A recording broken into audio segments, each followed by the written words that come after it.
Greetings and welcome to a Friday edition of the Shotgun Start. It is March 27th. Andy, how we doing? Brendan, I'm doing fantastic. This is recorded Thursday. It's opening day. You're wearing your DLF hat. I love that. And the Illini got a very big matchup tonight against Houston in the NCAA tournament. Big day for me.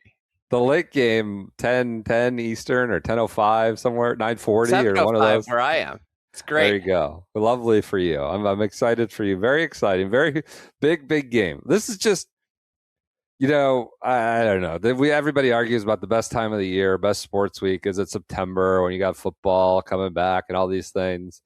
Like, it's 80 degrees here. I have my head down in master stuff all morning. There's opening day on last night on Netflix.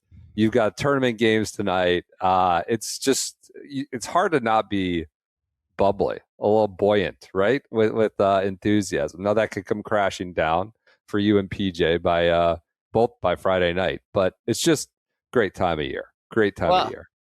Then we got the Cubs. The Cubs kicking off today. NL Central champs. We're starting a new era of Chicago sports. Maybe not the Bulls, but the Cubs and the Bears are going to carry the flag for the city of Chicago. Are we going to have similar ill will towards the Brewers again this year? That was pretty white hot at times last year. You just see how it plays out. See if both teams are competitive. Is that where we're headed? Well, I can't wait for the Brewers to cry about being a small market team. And it's like, well, you got rid of Freddie Peralta. You refused to pay him a paltry sum of money. Your owner's just taking money out of the piggy bank and putting it in his pocket. So that's an ownership problem. Love it. I blame all the Bulls' struggles on the owner, not because of some, we're trying to compete. System. And, Yeah. The All owner right. Well, sucked. And that's what you have to come to grips with. It seems like they're not coming to grips with that at all. Anyways, it's opening day. Very exciting. Good luck to your Illini. I'm excited for guards ball to Brian Campbell it around and somehow end up with, 85 wins, just bunting and check swinging their ways to 85 wins like Brian Campbell. Absolute junk ball masters, paying everybody $10 and somehow winning 85 games. We'll see how that goes. Maybe it'll crater out. But very good time in sports. And it's a good time to be Jonathan Kaye. I dove in on Jonathan Kaye, the 55-year-old playing on the Korn Ferry Tour. We neglected to mention the Korn Ferry Tour on our schedule for the week, and that's on me. Hand up. We have the rare TV coverage for Korn Ferry Tour. It's rare. Obviously, usually the sponsor needs to pay for it. Golf Channel is very hesitant to always show up. This is the Club Car Championship deal at the Landings. That is on Golf Channel. I believe Shane Bacon's on the call. It's early coverage. First round, 11 to 2 p.m. on Thursday and Friday. And then they have the finish around 5 p.m. on Saturday and Sunday. One person who probably, just going to guess, won't be there on Sunday is Jonathan Kaye. We started getting messages from KFT members this week about how he's on a major medical. I just wanted to spot. He's 55 because of a medical exemption. Monday Q, Ryan French, of course, was on this as well and had it out there. So I want to cite him. He hasn't made a cut on the KFT in 11 years. 11 years he has not made a cut on the KFT. Not 11 starts. And of course, Ryan added, Tommy Gainey, the honorable Solicitor General that he is, WD'd from the Bahamas to give, when he had a spot there, to give it to a younger chap. Jonathan Kaye is not doing that. He's walking in. I did some research on Jonathan Kaye, as one does. I was trying to talk to Claude about Jonathan Kaye. He didn't have much, Claude. His last cut that he made on the tour was the Puerto Rico Open. He was T71 in 2019, pre-pandemic times. There's not a lot in the file of Jonathan Kaye in the last decade. And why he's playing, I have no idea. It's kind of a punk move, in my opinion, taking a spot. What is Jonathan Kaye mostly known for? Do you know anything about Jonathan Kaye? He won the Buick Classic and the FBR Open in my neck of the woods in the 0304, or I guess that would have been Phoenix, 0304 stretch. But he's most known for a 2001 incident at Kingsmill, the Michelob Championship. Was it with Sabo? Not quite. I miss Kingsmill. I miss going back to Kingsmill, land of Curtis Strange and others. You could drive down there. I could drive down to old Williamsburg, dressed like a colonial individual. The Michelob Championship, I miss Michelob too. Now it's just all ultra. At Kingsmill, after the second round, Mr. Kaye was heading to the locker room, and a security guard refused him entry without his player ID badge. Now, I mean, it's Jonathan Kaye. It's not Tiger Woods. I'm sorry. I don't think I could pick Jonathan Kaye out of a lineup. Security guard refused him entry without his player ID. So Kaye goes back, turns himself away, comes back to the security guard with his ID clipped to his crotch, and makes a quote, like a provocative gesture to the security guard with this thing clipped to the zipper of his pants. The guard took offense, and allegedly, I was in the archives, newspapers.com, looking around. Allegedly, Tim Fincham suspended him for 2 months. 2 months for this, lewd, quote unquote, gesture. I found in a newspaper article there was also reports of Mr. Kaye making a crude gesture at a woman while driving through the parking lot earlier that week at the same Michelob Championship. A rude gesture to a female volunteer as both were driving in the parking lot the same week. It's his 5th year on tour. 2 months. Now, I couldn't confirm this either. Allegedly, Steiny was made. The agent denied that you don't know anything about suspensions back then, especially. Like, is it 2 months? Is he not? Incredible story about Jonathan Kaye. I'm just trying to apply it to modern standards. I mean, this is back when the PGA Tour was a gentleman's organization. 2 months for clipping your thing to your zipper. I mean, who would do this now? What if some disgruntled mule came to the locker room? There's no way he's getting suspended for 2 months. I just don't think it's going to happen. You know who I could see doing something like this? What? Toasty. Okay, he would get suspended. Because, I mean, he's got the rap sheet. I'm sorry. I love that they tried to hold Toasty down. They basically just suspended him when he had the chance to earn his card. All the events he needed to play well in, they suspended him last year for. So he couldn't, they suspended him through the fall. And they basically put the death sentence of, we don't want you here. You can't accrue points anyway. Yeah, anywhere. You're not. They did this to my buddy Skinny Vinny India a few years ago with the gambling thing. They made an example out of him, and he was suspended for Q school. So basically, it was a death sentence on his pro golf career. But they did this, and then he goes and earns a card back with Q school. It's the ultimate, just giving the tour the middle finger right back. You can't kill me. You can't kill me. I mean, it feels like Jonathan Kaye might be cut from the same cloth as a over intoxicated piss bear. I mean, piss bear might have taken it a little step farther. Got like to the point of salt. Yeah, supposedly. I don't know. Kaye, the descriptions did describe him as eccentric, odd and tumultuous. So never heard that. You think he's softened in his elder age? I mean, I guess we could call down the KFT event because he's playing. He's playing there. What do you think the term should be on medicals? It's insane. He hasn't made a cut in 11 years on the Korn Ferry Tour. He's not eligible for the Champs Tour event, I don't think, even though he played the Cologuard, was top 30 there. Crazy. What do you think it should be? So we got Bernie Longer on the pot on Friday next week. PJ was real excited about this, and literally without like provoking. God, I'm struggling. No provoking. Yeah. Within the first 3 minutes, Longer is talking about how the Champions Tour is the most competitive tour in the world. I mean, I was like struggling Not to hold back laughter because I saw PJ just in the corner, just like ear to ear, like cheering about what he's saying. Of course he thinks that. Of course he thinks that. Oh, that's good. I just didn't expect to get that story this morning. Jonathan Kaye can't play on the Champs Tour, but can go down and play the Korn Ferry Tour. Insane.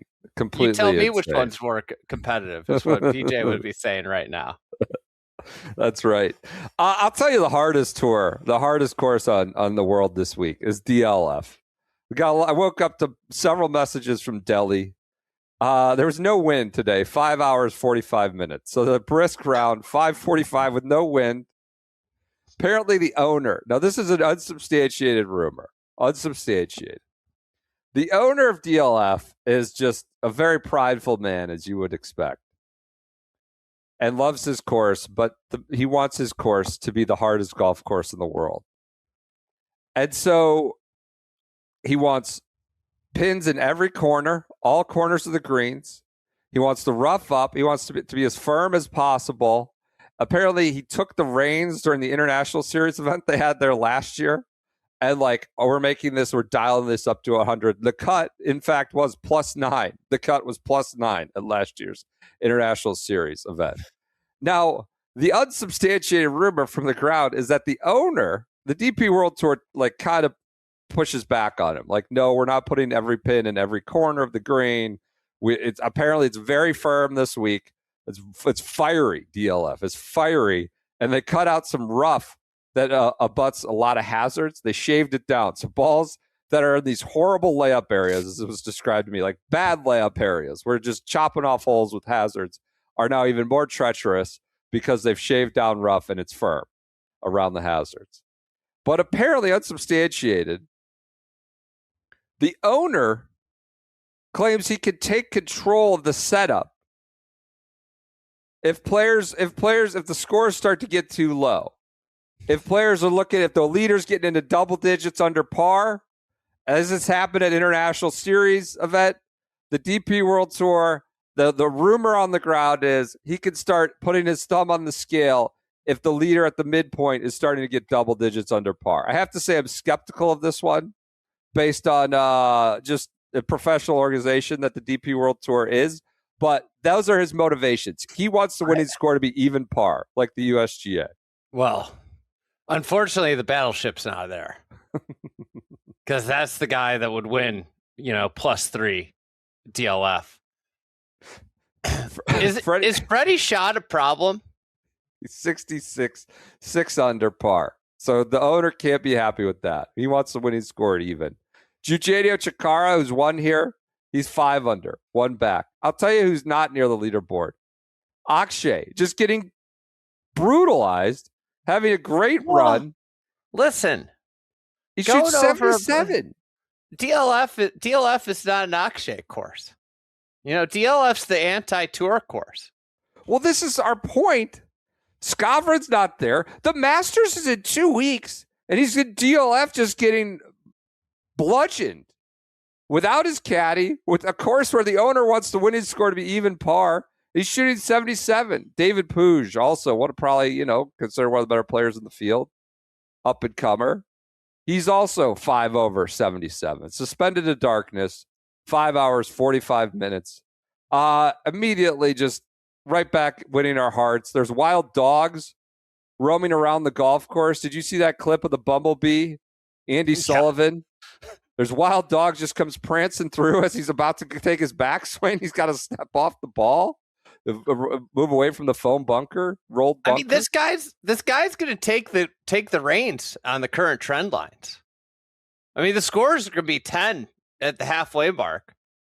If they continue the way it is, you're going to have every pin in every corner. The weekend could get dicey out there. Would be amazing. There's snakes There's all these snakes swimming out of the ponds and across the fairway. There's wild dogs roaming the fairways, interrupting play. The Bumblebee also got rejected by the double pin at 17. 17 sort of the signature hole for various reasons, good and bad. And they've got that double pin. Well, it's extra tall. It's got to be extra thick because it's blowing so high up there. And Bumblebee was putting from some impossible top tier, going right in the heart of the cup, and just boom, Matumbo off this extra thick stick because it's so tall, flapping in the wind. Just a circus golf. There should never be extra tall flag sticks. I knew you were gonna. I was leaving that out there for you. There's such a disgrace to the game. Well, I mean, clearly somebody wanted the shot to be blind, but it's just curtailing. Like, figure it out. Go figure it out. Especially in a pro tournament, there should never be a tall flag stick, a big flag stick. That hole's ridiculous. Yeah, so let it be more ridiculous. Water lawn, rock outcroppings and death caverns in the front, and a double stick that you need to take out if you're putting even from the top tier. That's DLF intel, 5 hours, 45 minutes, and an owner hell-bent on punishing the guys. But it does sound firm and fiery, so that's good. That's your DP World Tour update. One thing you need if you're a Joe Schmo playing DLF, getting your butt kicked, you're going to need a Cobalt rangefinder. You're going to need, because that's station-to-station baseball. You're going to need to know where you're going. You've used your Cobalt here a few times early in the spring. Yeah. Get out there. The Cobalt's sick. Caddies want it. Honestly, I said this on my last egg pod read or ad read for this, but honestly, I felt like in high school, the original rangefinder came out, and it was like a huge deal. It was like a binoculars. You held it this way on the side, and it was an amazing deal. This is the first rangefinder to me that's like actually taken rangefinders up a level, and it's because of the zoom. It's because of the way they presented the buttons. Like, I've had, you can call me, I am an idiot, okay? But like, I've had issues where like my rangefinder goes to meters. I can't figure out how to switch it back to yards. Well, like the smart folks at Cobalt just put like a little button on it. It's like meters, yards, and you just can toggle it between the two if you want to switch between them. There's a dimming feature. Like, you can change how your the graphic, the numbers appear. Like, if you need it darker, you can change it darker. They've thought of everything. This is a really good, really, really good product. Yeah. Cobalt QZ6 rangefinder. Lifetime warranty and sold to direct consumer. So there's no retail markup. Use the code FRIEDEGGPOD15 for 15% out at Cobalt-Golf. That's not / Cobalt-Golf.com. Use the FRIEDEGGPOD15 for 15% off. Like you said, all the bells and whistles, extra zoom, 600 plus yards to the pin. I don't know why you'd need that, but it's great to have 600 plus yards. Maybe you're Bryson trying to whale away. That's what Titleist would like golf to be. Titleist, yeah, the new driver. You just playing in the mud. They are down in the mud, but have other, well, whatever. Pristine brand, right? But down in the mud. Down in the mud. Those white coats, those lab coats are getting real dirty the way they've been playing the last few years. So 600 yards zoom. Cobalt-Golf.com. Promo code is FRIEDEGG 15 for 15% off. Where else do we want to go? We did a little DLF, a little Jonathan Kaye, as one does on a Friday. I think I know where we have to go. He hasn't gotten the round into the barn yet. But how about our guy, Paul Waring? He's 6 under. He's leading Houston. He's 14 holes in. He made 18 grand last year. I mean, if he wins, this would... You're going to have all the mules just come out of the water. Like Robert Garrigus claims he could show up and win. That guy made 18 grand. Could win any week you tee it up. Paul Waring. He's obviously got hurt middle of last year. Yeah, 6 under. A lot of golf left. Lots of golf left. 14 of 72 holes done. But Sam Burns in the barn early with a good round. Do you feel like the deputy feels like he got a promotion this week when Scotty WD'd? Knows that he has to maintain law and order. Yeah. With the sheriff on Sheriff Leaf. on Pat Leaf, yeah. Tell you what, Wyndham Clark shot 4. He shot a 74. He's not. You're gonna need some policemen in that locker room after that. He was pissed. He was taking bizarre. I watched the coverage earlier. Some bizarre play out of Clark. Like no transition from some bunker. Like just didn't take the ball above his waist or club above his waist. Very strange round for Wyndham Clark. He shot 74. Could get ugly in the locker room with Windy. Our guy Pench. Our playing pick. well. He's right in the mix, well. right where he needs to be. He's right where he needs to be. So Houston, can be a speed demon's paradise. They're out of the barn there. I don't know if Paul Waring would be considered a speed demon, but he's doing well his first 13 holes. Do you want a new segment? Sure. Always need a new segment. I'm going to call this Stats That Matter. Okay. There's a lot of just people that just throw out stats It's a lot of stats that don't matter, I would say. Tons but of stats. They're stats. They're still Maybe stats. I'll start going through and saying stats replying to stats that don't matter. This doesn't matter. But anyways, I think like a big way we should be looking at people is who plays a lot of meaningful golf. And what I would deem meaningful golf is being within a couple shots of the lead on Saturday and Sunday. That's meaningful golf.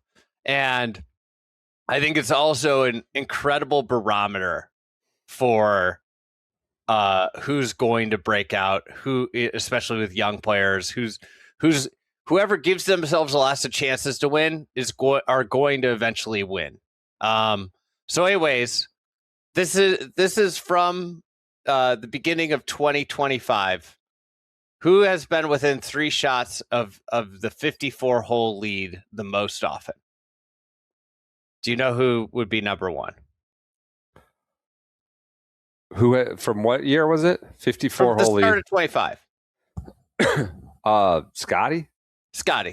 Yeah. But he's joined by another person. Superstar, much maligned superstar on this pod, Jake Knapp, 7 times. Not totally shocking.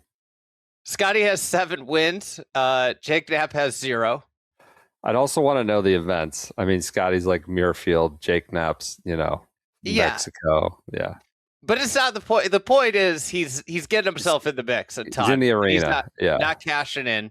Yeah. Right behind him is Andrew Novak. 6 top 10, 6 times within the 54-hole lead of 3 shots, within 3 shots of the 54-hole lead. Has not cashed in once. Ben Griffin and Russell Henley and Michael Thorbjornsen are at 5. So I think the interesting name there, Griffin and Henley, Ryder Cuppers, Thorbjornsen, fascinating name there. Young player. To me, this would be, I'm buying all the Thorbjornsen propaganda that I can buy. Okay. Because he is a 24-year-old. He's a baby out there that is just consistently getting himself in a chance to win golf tournaments. And then the next group is 4. So the next group is the Tank, Sepp Straka, who's cashed in a couple wins. Spawn. Nico, surprising inclusion there. Nico Echevarria, Shane Lowry, Siwoo Kim, Tommy Fleetwood, Akshay, and Garrick Higgo. I think the Higgo's kind of fall series. Yeah, there are a lot of fall series in there. But the Thorbjornsen's wild. Yeah. he's Nap's insane. there. That doesn't surprise me, right? I feel like you see him on boards quite a bit, quite frequently. Now he The hasn't. crazy thing is Scotty's been within 7 times and has 7 wins. Yeah, well, he closes. Yeah, gets it done. Interesting. We'll see if Stats Paul that Waring matter. can start that run. Stats that matter. We can do that. Keep it going. We can start, wading through all the junk. Got all some the help junk. from Joseph. I wasn't digging around the stats. I figured you had a lot there on the tip of your tongue that I just was wondering where that filter came from. Okay. All right. All right. Where do we want to go next? We've done Texas. Let's go to Masters coverage plans. See, there's all sorts of stuff coming out. Masters, like the slow drip of news around the Masters is pretty interesting these days, right? There's just all sorts of, you got the Rory documentary coming out. I thought that was an interesting interview you did with the filmmaker. Sounds interesting. I watched it. Yep. It's pretty interesting. I think there's a lot of meat on there for golf fans. I don't think there's some sort of embargo that I don't know if I'm breaking the embargo or not. What are you going to jail if you break the embargo? I didn't agree to the embargo. I didn't sign the papers. I get embargo for like Puma's scripting or Puma's new like T-shirt they're selling. Like why? What is this? Some state secret? What's your embargo here? Well, I think like my favorite piece of it was, I think Rory was very open about like what he was going through and what he's gone through in the past, and like that round, you just seemingly feel like he's was playing more than the golf tournament, and he, I don't think this is not giving away anything crazy, but there at the beginning part of the doc, he talks about how he struggles with when he gets to Sunday with like playing the way he got there, which is like free flowing, bouncy, like having like, there's this like feel of like almost tightening up. I'm not using the words exactly the way he talks about it, but like as they play it out, like you can just see that coming back in and out, throughout the round, where he's freewheeling on certain shots. Then like, on other shots, he's clearly dealing with that, and watching it the way they kind of show it. And I won't go into like how they do it, but like it was really illuminating as to that whole internal struggle he was dealing with. And I think for a golf nerd, a really, really fun watch.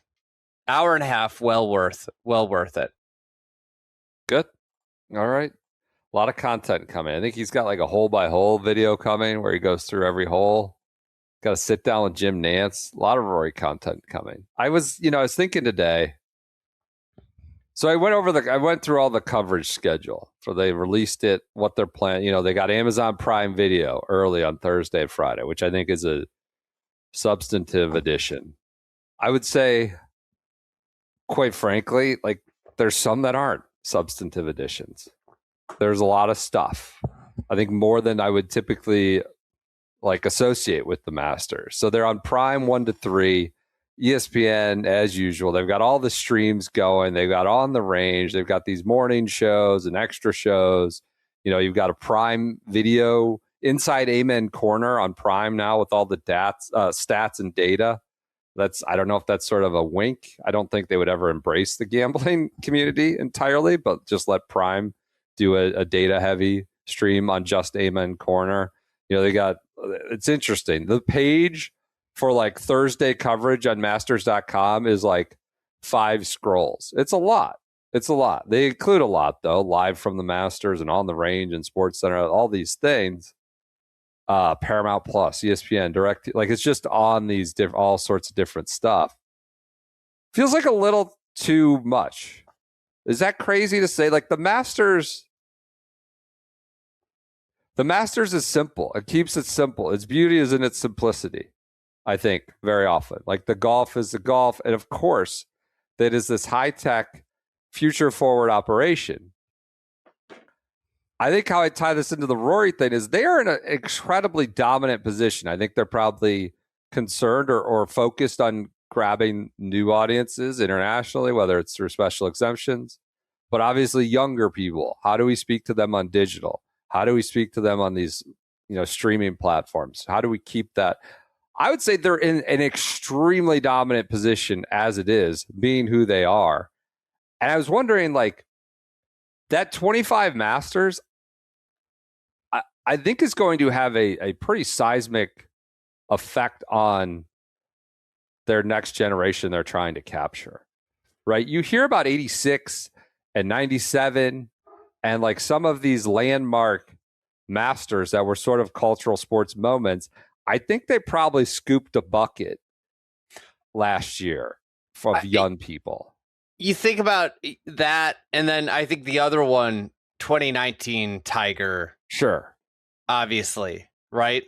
But you think about it as Phil would be one that I think fell into that bucket. Also, 04. Yeah, 04. But then I think they probably went through a little bit of a lull.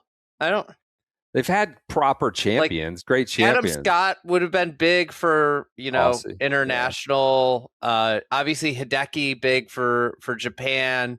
The reality with anything in society at this point, and and it's kind of tricky, right? Is how do you, if you're not growing, you're dying.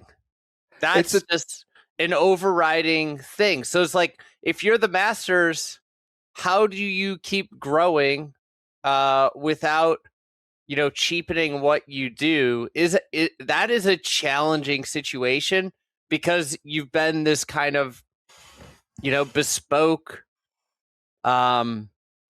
commercially quiet enterprise for so many years, and the reality is to continue to grow, it's so big now, so big. It's not to continue. It is dominant. Yeah. To continue to grow, you have to do things that 20 years ago would have been sacrilegious.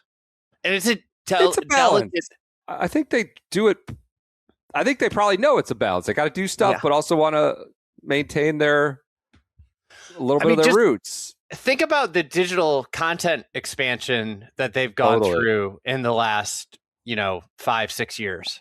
We're getting in the weeds, and this is something you and I could probably talk about for an hour.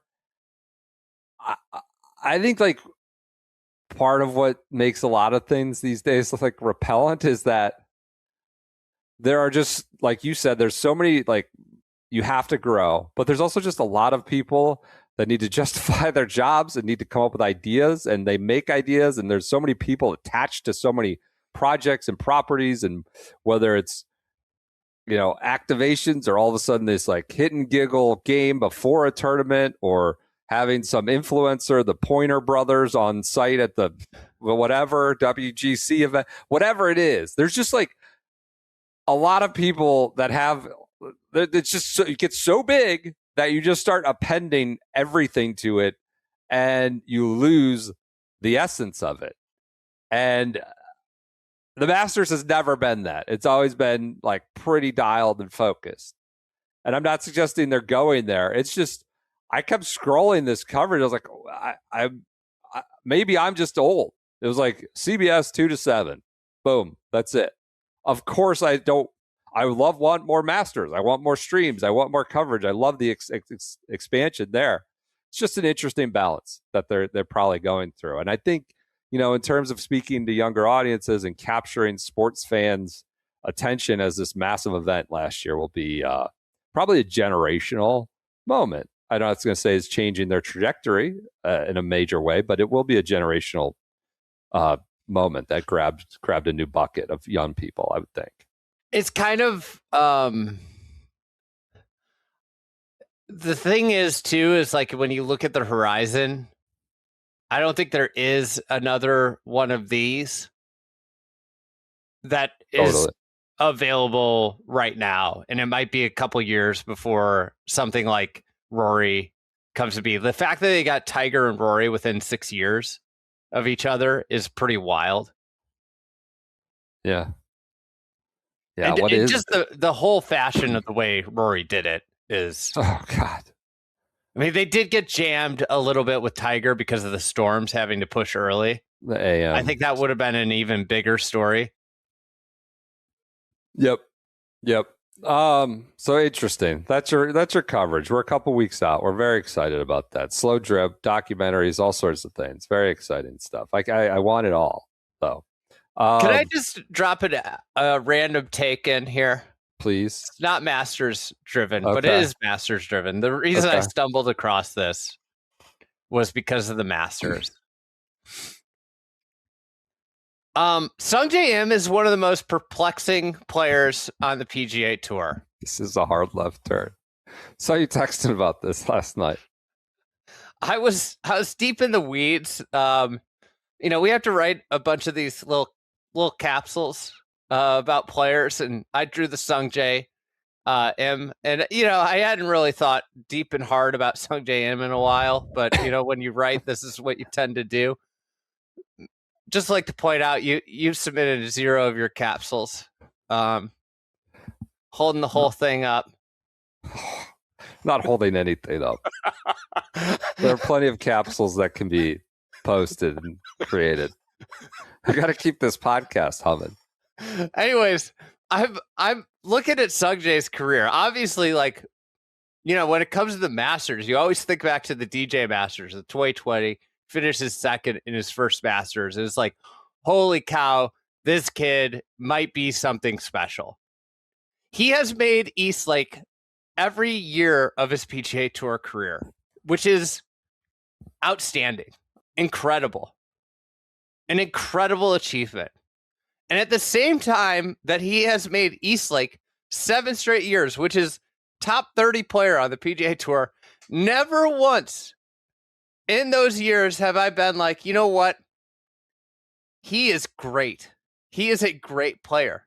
He has somehow found his way into this slot where he's extraordinarily consistent at being above average on the PGA Tour. Yeah. Then you zoom into the major record. He has 3 top 10s in 6 appearances at Augusta, which is awesome. He's pretty decent at Augusta. Yeah, pretty good at Augusta. Do you know how many top 10s he has outside of Augusta? And Nothing majors comes to mind. I don't know. What? One. What? Valhalla or something? It was Open in 24. Okay. True.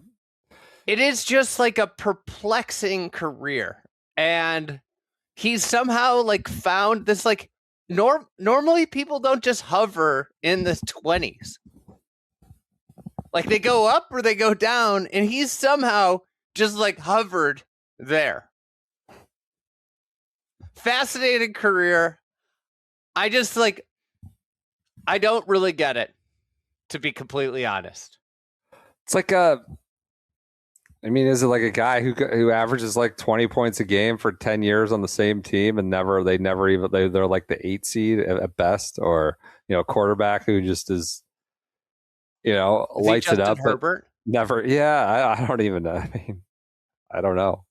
I feel like Herbert that's there tantalizing, allegedly. So it's a fascinating career. This is what we went into a little bit Sunday when he sort of spit the bit at Valspar. Right, he was leading after the first 3 rounds, and then was just not even competitive in the final round. I think I'm out. I like him as a character and an idea, and he's a consistent golfer, but I think I'm out. Yeah, it's a tricky one.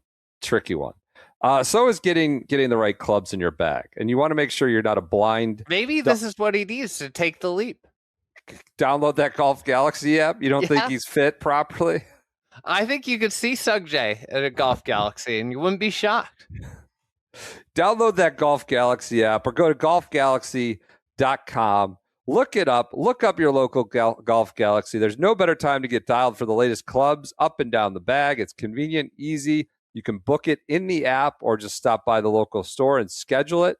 You bring in your current bag, your full bag of gamer clubs. I've had enough of the word gamer. Like, when did that become part of the lexicon? I mean, it feels like pros. Yeah. What's wrong with the gamers? Do we need to use that term for like recreational guy, like 15 handicap? Like, this is my gamer set. Oh yeah, that's just. Well, do you have an anti-gamer set? Do you have that is the thing though. It's like your clubs are your gamers. I see your point. I've come around on this. I don't like this wasn't a thing like 10 years ago. Now we all say the word gamer all of a sudden. Sorry. I don't know. This is what I'm gaming. I don't know. I feel like it applies a little bit to my golf life where like some days I bring the hickories out. Some days I play the persimmons and blades. Right. And then I've got my gamers. All right. Well, you're a special sliver of the golfing populace, I would guess. Not Gen Pop. No. You could go get some gamers though. Bring your gamer clubs, current gamer clubs, the current clubs you have. How about that? Bring them in, and they'll see if they'll even tell you these are the appropriate gamers that you have. They might tell you, send you home.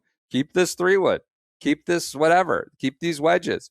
But bring them in. Their team of thoroughly trained fitters will optimize every club in your bag at a great price and get you playing your best golf. So download the Golf Galaxy mobile app or check out the website. Book a fitting today. It's getting warm. Style in that bag. All right. Masters facts of the day. God. Hey. I think Waring just went to 7. Wow. Paul Waring watch here. You know what Waring looks like a less husky Darren Clark. I'd have to search that. I thought he looks a little like some like indie actor. Looks kind of like he just played some, guy who just got out of rehab in a lot of situations. I just texted you the clip that I was watching that made me come up with that comp. We're off the rails here. He's got the white beard going. Yeah. I mean, less husky is kind of that's a generous term substantially less husky. A fit.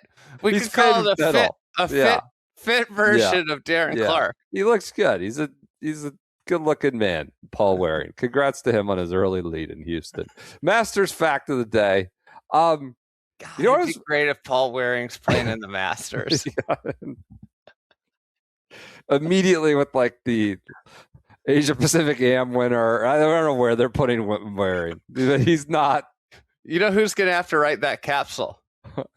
Me, probably. Masters fact of the day. You know what's fascinated? I just dove in. What are you doing? Your internet's choppy. I dove into George Cobb last night. Oh, the architect. Yeah. It's like, how did this guy...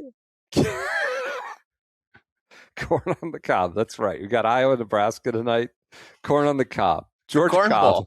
In honor of Iowa, Nebraska. Who do you have in the corn ball? The corn ball. I mean, I think Nebraska is Iowa. I got that they look good against Florida. Are they really that stout? The kid is good, but I think Nebraska's better. I got him in my survivor pool. I can't believe Nebraska is like, not to typecast, very Nebraska. I mean, we're watching them on Saturday. They had the full whitewash going, all 5. It was incredible. Nebraska. Talk about corn boys. Like they got a guy named Price. Their best player's named Price with a Pryce. Price Sanford. I mean, that is like youth sports. These names you get out there. Sam Hoiberg, Caden Walker, all these things. Yeah. I think they've got one of their guys' name is Mast. Maybe it's Jack Mast. Yeah. Rink Mast. Isn't that the guy's name? Rink Mast. Like skating rink. Anyways, George Cobb has let us into Nebraska's starting 5. The corn on the cob. I like this guy. He did Quail Hollow, came post-war era, just became a menace across the Southeast. Like a menace. I was diving into the Cobb zeitgeist. Is essentially the caretaker or the consulting at Augusta National. I think it was 54 to like 78, 20 plus years. He was post Robert Trent Jones. Robert Trent Jones, I don't know why he left. Apparently, there was a falling out.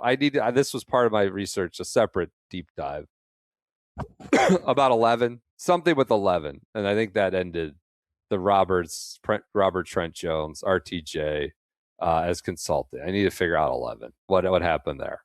But I did like cursory research. I need to get some. I'm sure there's historians who can enlighten us on that. But so Cobb becomes like 54 to 70. He's like kind of the lost guy. There's also an article I noticed recently in the Lynx magazine. I don't know why I get this. Somebody drops this on my doorstep. Traveling Joe Passoff had a George Cobb bit. I don't know if he's still Traveling Joe. I think he's just Joe Passoff. Anyways, that's he had an article. I was like, no longer Traveling Joe Passoff. It's a dumb little inside media joke. So he had an article about him too. I started reading. I was like, wow. I was Googling George Cobb. He didn't do a lot there. Nips and tucks, moving up bunkers. He added the back left corner of number 2 green. I think it's like his biggest thing. Also took out, per Roberts, I think, instructions to cross bunker at 2 and moved it to the outside of the dog leg at 2. Designed the part 3 course, or the original part 3 course. We had hundreds of designs across the Southeast. He apparently was neighbors with I think it was Eugene Howard with 2 Ds, who was like a USGA executive committee member, like a very prominent Augusta member, like with just opened the door for him everywhere. Deferred to as a ball, new ball. So Mr. Howard got Cobb in as the Augusta consultant. So he did 2 bunker, 2 green. That was kind of, and then designed the par 3 course. So he did all these hundreds of designs. People would ask him, like, what's your best design? And just to defer to his clients, he said the par 3 course at Augusta National, just to, wouldn't offend anyone with Roberts. The word was that Roberts, this is from the Passoff article. He said, Mr. Cobb always thought that Mr. Roberts, stationary Joe, Mr. Cobb always thought that that Mr. Roberts was a little envious that the big course was more of a collab between Bob Jones and Alistair McKenzie. So I think Roberts thought the par 3 would be a Cobb-Roberts collaboration. So that was sort of, I guess, part of the impetus behind the par 3. That we talked about Sarazen. It was Sarazen's suggestion they remove the cross bunker and put it outside the dog leg there at number 2. This is also, we talked to John the ball run into the pine straw and trees there. Yeah, catching the ball. Is that what you're saying? Yeah. Yeah, the bunker just catches balls. Forces the layup. He also added, this is a good nugget, the 2 bunkers on the outside of the dog leg at 18. That was outside edge of the dog leg guy. That was Cobb's work. And Hogan, this was Ben Hogan in 78, I believe, or mid-70s. Demerit and Hogan came to the course and compiled a letter to Clifford Roberts, with suggestions. And they said bunkers should not be placed on the outside of a dog leg, per Ben Hogan. They should not be placed to Mr. Roberts, outside of a dog leg. So move those left of 18 fairway. Roberts called Cobb and told him he wanted the bunkers taken out. Cobb replied, that's a big mistake. Cliff said, if you want me to remove those bunkers, I only do it when you are there and standing in the fairway with me while the work is being done. So Roberts agreed to those concessions, but Cobb dragged his feet, and Roberts took his own life before they would get there to do the work, and the bunkers were just never touched, even though Hogan said those got to go. And they're still there. Maybe we should write Ridley a letter about this story. Remind him of the history of Augusta. Maybe we could get those bunkers removed. Bunkers left. That 1 and 2 were. The guy was there for 24 years as the consulting, and that was the par 3 course, I guess. But that in this Traveling Joe article, par 3 course got redone twice. There's nothing left of it. The article says it had displayed Cobb's style of uncomplicated greens and oval bunkers. I was like, oh, that doesn't sound flattering. Page. Oval green, oval bunkers and uncomplicated greens. And it's redone twice, and little of it's left. It's like, right. Can we do story time? I just heard some sirens. Yeah.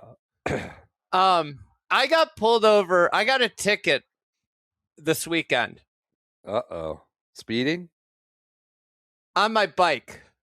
No.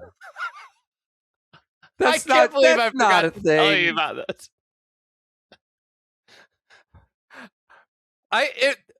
My town decided that it was Ticket Biker Day. I was just running something.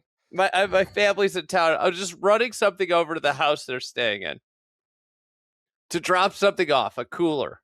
You're biking over the house. I biked over. Yeah. And I like didn't stop at a stop sign fully and got a ticket. Really?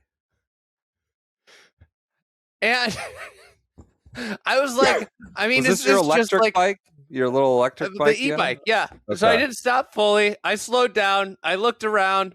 I went, like, I'm going down this little street that's like a side street that's basically just bikes and walkers on it. It's like a street off the main street.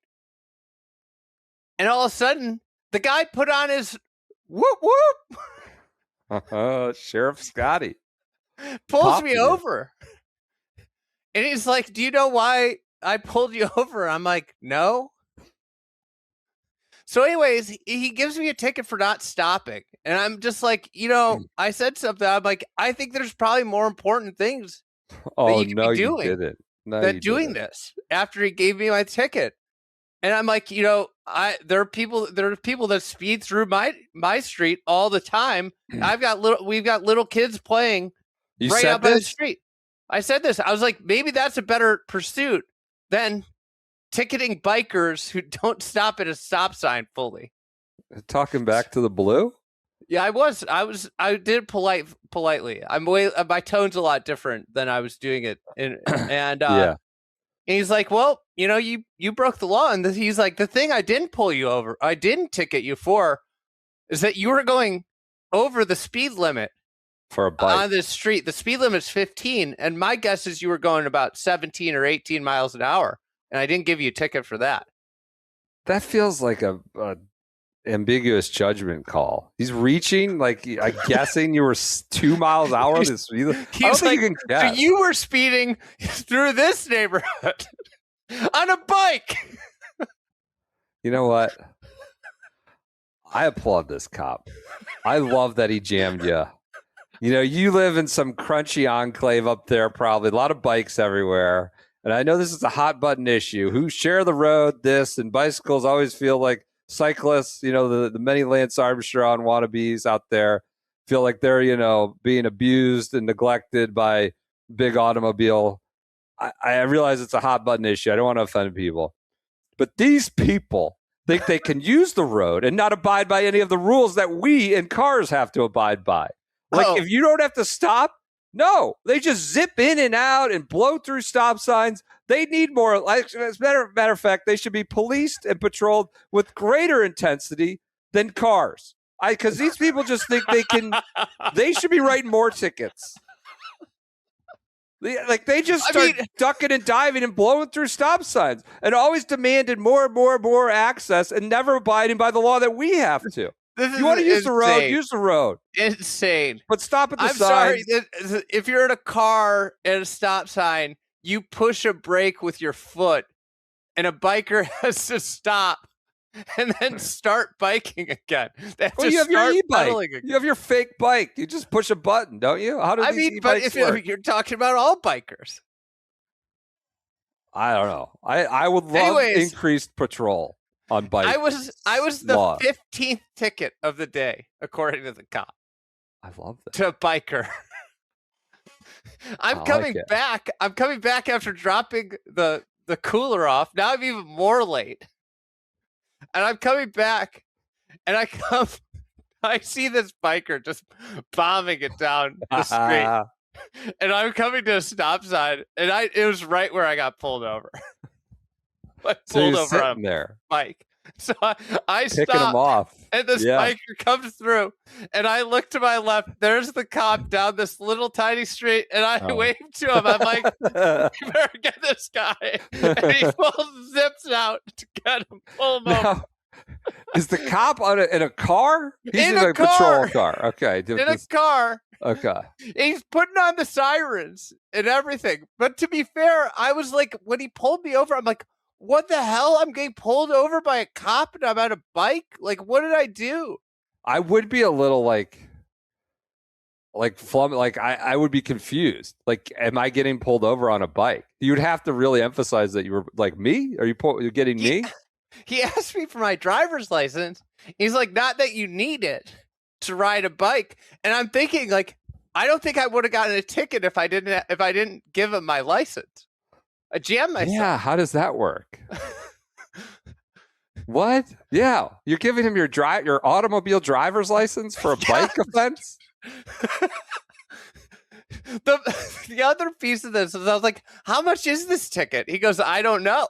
You're going to have to call to find out. Oh, that's crazy. But I do applaud for increased scrutiny on bikers obeying traffic laws. I love that. So, after that guy, 16 tickets before noon on a Sunday, or on a Sunday. 16 tickets handed out to bikers before noon on Sunday. I love it. What a story. Great. I don't know how we got from George Cobb and Clifford Roberts to that, but I'm happy we did. I had more Cobb facts. I'm going to leave them on the cutting room floor for now. But that was the 24-year run of George Cobb. Masters fact of the day. Quick news. Alexis Ohanian is buying a WTGL franchise for $20 million, he disclosed. I believe Sportico had this. I want a little caveat here that I believe to be true. Yeah. If you own an existing team, the retail price for the WTGL teams is $20 million. Right. If you own an existing TGL team, you get a $5 million discount. So he was stating the list price, not the price he purchased at. But I believe all the owners of the TGL teams purchased WTGL teams. If they haven't, they are going to, or something. 6 for 6, those groups. And sometimes, felt like sort of a trend. Like, if they're going to do it, we got to do it. And they're going to do it, then we got to do it. And they all just jumped in. I don't know. In the Sportico report, it said some franchises have raised money in the $90 to $100 million range. With some report cash flow of over 1 million this year. So valuations, I guess, are going up from the original buy-in price or the original valuation. So interesting. I don't get it, but I'm not a billionaire. I don't get the appetite for WTGL. Let's get TGL1. I would say just wait till we get Paul Waring in the team after he wins this week. Get him in the TGL Dome. I mean, it could be where we're headed. Paul Waring versus Adam Schenk. I don't know. We'll see. But Ohanian buys a women's TGL franchise. Great, big supporter of women's sports. UVA women's basketball team, I guess, based on a lot of investment from him, are a Cinderella run on the women's March Madness side. That's it. Live ratings, not good. Not great for South Africa, but 60, 70,000 on Sunday, peaked on Fox, big Fox, over 200,000. This is just U.S., so people consider us jingoistic. We have to do one golf advice. Okay, I'll do one. People are killing us about not doing golf advice. We might do an entire golf advice show. How about that? Some people send in questions. Don't just put stories, okay? There has to be a question at the end of the advice. You have to be asking advice. There's one that we're pronouncing Lanto wrong. It's Lanto. Lawn. Well, I don't need that. The way you say longer, you just think there's a G there. Imagine there's a G in Lanto's name and you'll pronounce it right. Oh, because I don't do my G's. Pronounced by G's. You know what? I don't care. Well, Take a long walk off a long short bridge. If you care about my pronunciation of G's, you can take that. All right, here we go. Aim point. I assume I have confidentiality here. I don't need a reputation. Of course you do.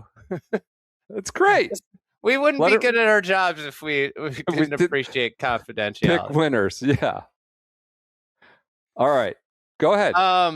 So my club hosts an annual one club tournament.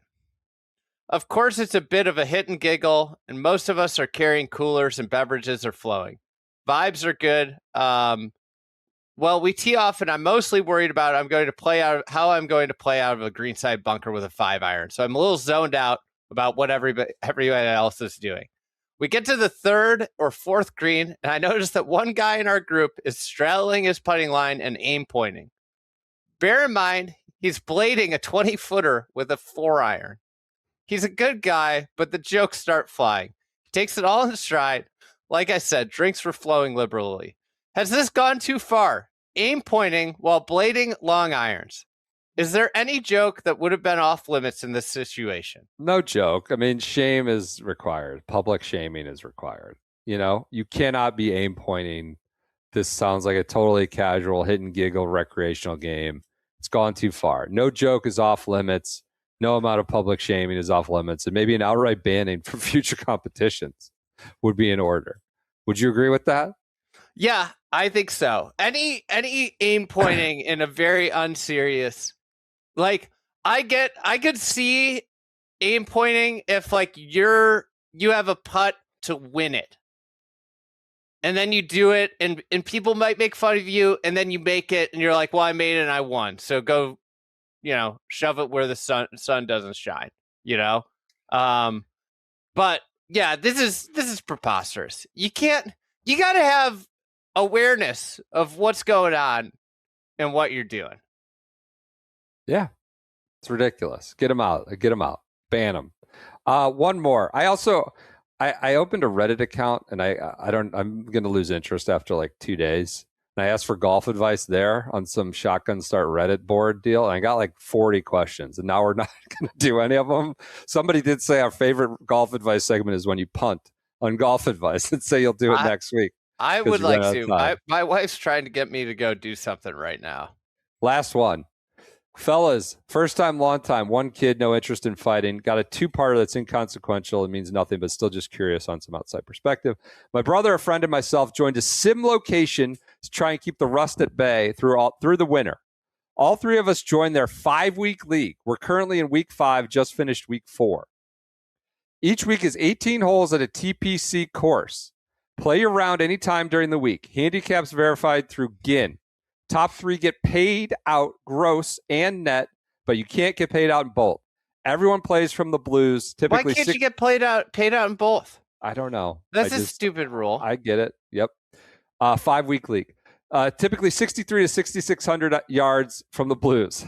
This has a Larry David aspect to it. A couple things have popped up, though, and I'm curious for some perspective. There's a fella in our league who's been going a little bit belt to ass, and we'll call him James. James is a 26 handicap. In week 1, James posted a -2 net, playing from the blues with the rest of us. He's a 26 handicap, -2 net. From weeks 2 to 4, he exploded to go -41 for a total of -43 net. So weeks 2 to 4. So the guy, shoots around his handicap, shoots, I guess, under par by 2, then goes -41 over his next 3 weeks. Now, you can see some settings for other rounds played on the sim, and it turns out James has been playing the Reds from weeks 2 to 4. Oh, my God. Now, this is money on the line, a real league. In the meantime, the owner of the location has been sending out weekly updates talking about standings. I figured he may mention something about making sure to play from the correct tees, but his only mention was to say that this guy is playing great and is basically locked up and in the money finish in the net. So my first question is that, do I email about him and ask about James? It feels snitchy if there's some agreement I don't know about. Maybe the guy has one leg or he's 75 and they let him play up. I don't know what to do or if it's worth asking about. So that brings me to this owner of the sim place.